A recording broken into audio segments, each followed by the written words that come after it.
देखिए, जो केजरीवाल जी लगातार पेट्रोल प्राइस हाइक पर बातें कर रहे थे, केंद्र ने तो अपनी तमाम बातों को समझते हुए जनता के इस तकलीफ़ में साथ देने के लिए पेट्रोल के प्राइस कम कर दिए, जबकि उनके राजस्व में इसका भारी नुकसान होगा। और ये जो पैसे आते हैं ये देश के संसाधनों के लिए खर्च होते हैं। आज लाखों सैनिकों की तनख्वाह जाती हो या बच्चों के फ्री एजुकेशन के लिए या कहीं हेल्थ में फ्री दवाइयों के लिए पैसे जाते हों, वो सब इन्हीं माध्यमों से, पेट्रोल से जो टैक्स आता है इन्हीं से जाते हैं। निश्चित रूप से केजरीवाल जी को भी दिल्ली में 2.5 रुपये कम करके दिल्ली की जनता के इस दुख में सहभागी बनना चाहिए था, उनका साथ देना चाहिए था। बगल के प्रदेशों में, उत्तर प्रदेश, हरियाणा में, वहाँ की राज्य सरकारों ने कम कर दिए। 2.5 रुपये केंद्र ने कम किए तो 2.5 रुपये उन्होंने भी कम किए। लेकिन ये संवेदनशील की बजाय संवेदनहीन सरकार हो रही है, सिर्फ बातें बनाती है, जनता के साथ नहीं खड़ी। इसी कारण से इन्होंने 2.5 रुपये कम नहीं करे। अपने इतने बड़े टैक्स में अगर वो 2.5 रुपये कम कर देते तो निश्चित रूप से दिल्ली की जो जनता और बहुत सारी गरीब जनता जो 2 व्हीलर्स पे चलती है, उनके भी बजट में इसका फ़र्क पड़ता। टीटीवी हॉस्पिटल है दिल्ली सरकार का, उसमें कहा गया 80% पेशेंट दिल्ली के देखे जाएंगे और 20% बाहर के। कितना फ़र्क पड़ता है बाहर के पेशेंट में? देखिए, दिल्ली में, दिल्ली के हॉस्पिटल में दिल्ली वाले को तो दिखाया ही जा रहा है, दिल्ली वाले तो देख ही रहे हैं। लेकिन किसी भी प्रदेश का व्यक्ति आए तो स्वास्थ्य और जीवन तो बहुमूल्य चीज़ है। उसमें किसी क्षेत्र में बांधना, किसी जाति में बांधना, किसी धर्म में बांधना, ये तो अमानवीय बात है। और कोई भी संवेदनशील मानव किसी की स्वास्थ्य के लिए, किसी की जीवन के लिए इस प्रकार के समझौते और नियम बनाए, ये सर्वथा अनुचित है। अभी एक बच्ची का केस आया था, उस बच्ची को हमारे केंद्रीय स्वास्थ्य मंत्री जयप्रकाश नड्डा जी ने एम्स में भर्ती कराया, क्योंकि उनको लगा कि ये केजरीवाल की सरकार संवेदनहीन हो गई, अमानवीय हो गई। एक छोटी बच्ची के लिए भी कोई जाति, धर्म और क्षेत्र में बांटता है क्या? नहीं, उसका स्वास्थ्य पहले है, उसका जीवन पहले है। ऐसा केजरीवाल जी को भी सोचना चाहिए। मैं उनके इस कदम की भर्त्सना करता हूँ, निंदा करता हूँ। 2019 की क्या तैयारी है आपकी? 2019 की हमारी तैयारी बढ़िया है, हम आश्वस्त हैं। हमारा संगठन हर बूथ पर, मंडल पर, जिले पर जो कार्यक्रम और जो तरीके, हम 365 दिन हम चुनावी मोड़ पे रहते हैं, हमारे राष्ट्रीय अध्यक्ष जी ने भी कहा था। और हमारी चुनाव का मूल मंत्र सर्वविदित है, बूथ जीता चुनाव जीता।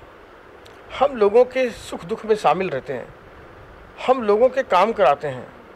तो निश्चित रूप से जो मोदी जी की सरकार ने राष्ट्र में इतने बेहतरीन काम किए हैं और जो सीधे जनता से जुड़े हुए मसले हैं, लेकिन 2 मसलों पर मैं दिल्ली वालों का ध्यान आकर्षित करना चाहूँगा।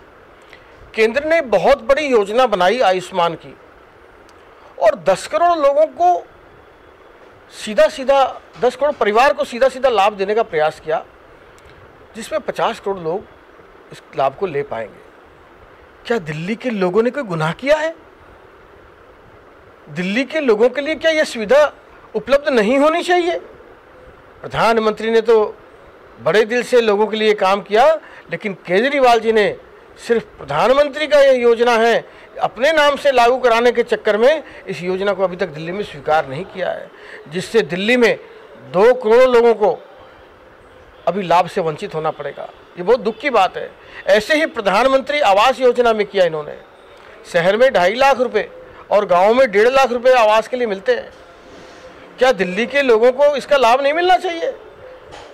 इन्होंने प्रधानमंत्री को चिट्ठी लिखी, उनके डिपार्टमेंट को चिट्ठी लिखी कि हम इसका नाम बदलना चाहते हैं।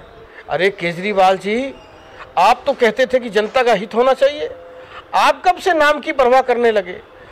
आप तो जनता के हित सोचना चाहिए। आपको जनता के हित के लिए प्रधानमंत्री आवास योजना जैसी महत्वपूर्ण योजना, ताकि लोगों को घर मिल सके, आयुष्मान योजना के तहत लोगों को स्वास्थ्य की सुरक्षा मिल सके, लेकिन आप सिर्फ नाम पर मर रहे हैं, आप काम नहीं कर रहे हैं केजरीवाल जी। जनता इसका जवाब देगी। और 2019 का जो सवाल आपने उठाया है, इसी 19 में केजरीवाल जी को भरपूर जवाब दिल्ली की जनता देगी और सातों सांसद वापस जिता करके निश्चित रूप से मोदी जी की सरकार, केंद्र सरकार को दिल्ली वाले मजबूत करेंगे। दशहरा की क्या शुभकामना देंगे? दीपावली आ रही है, दशहरा। मैं नवरात्र की बधाई देता हूं सबको। दीपावली भी आने वाली है, सभी के लिए ये पर्व मंगलमय हो, मैं अपनी शुभकामना प्रेषित करता हूं। और एक बात ज़रूर कहना चाहता हूं, दीपावली में भी स्वच्छता अपनाएं, नवरात्र में भी स्वच्छता अपनाएं और प्रदूषण मुक्त दिवाली मनाएं, क्योंकि पटाखों के शोर से साउंड पोल्यूशन हो रहा है, धुएं से प्रदूषण पहले ही दिल्ली मरी जा रही है, गैस चैम्बर में तब्दील हो चुकी है।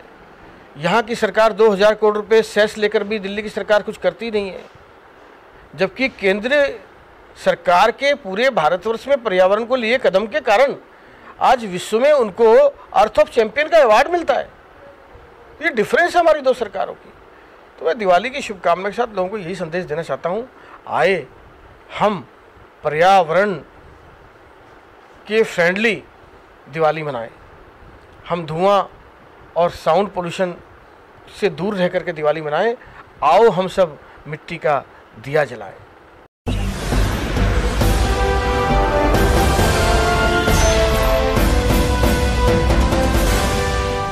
सब्सक्राइब करें।